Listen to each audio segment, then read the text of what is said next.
Mafia कहे छे सब यूपी और बिहार में। जेलवे में कांड कइली, जेलवे में कांड कइली, दिल्ली एगो के मार। अरे सुन, आई एम रंगबाज छिए जेल से फरार, संगे लेके हथियार, छप गेल अखबार, पीछा पड़ल थानेदार, हम छौड़ा रंगदार। बुझली गए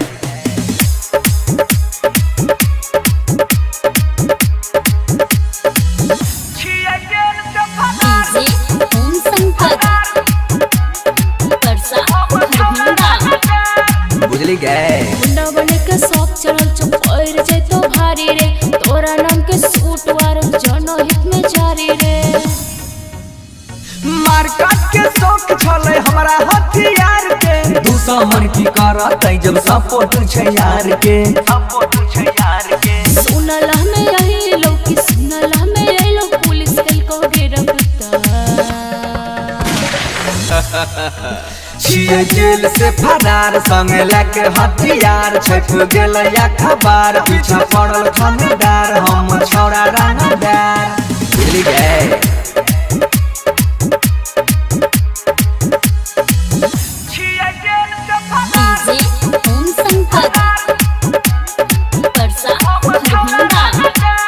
बुझली गए। तू नंबर के धंधा करे छी शहर पर राज रे, जेलवे से बैठल बैठल चलबै छी साम्राज्य रे।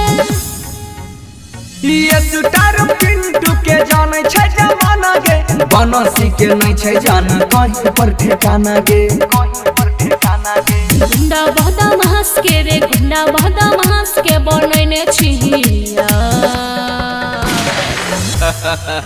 छिए जेल से फरार, संगे लेके हथियार, छप गेल अखबार, पीछा पड़ल थानेदार, हम छौड़ा रंगदार। कोई अपना टक्कर में नहीं छै, कोई बोलता रे।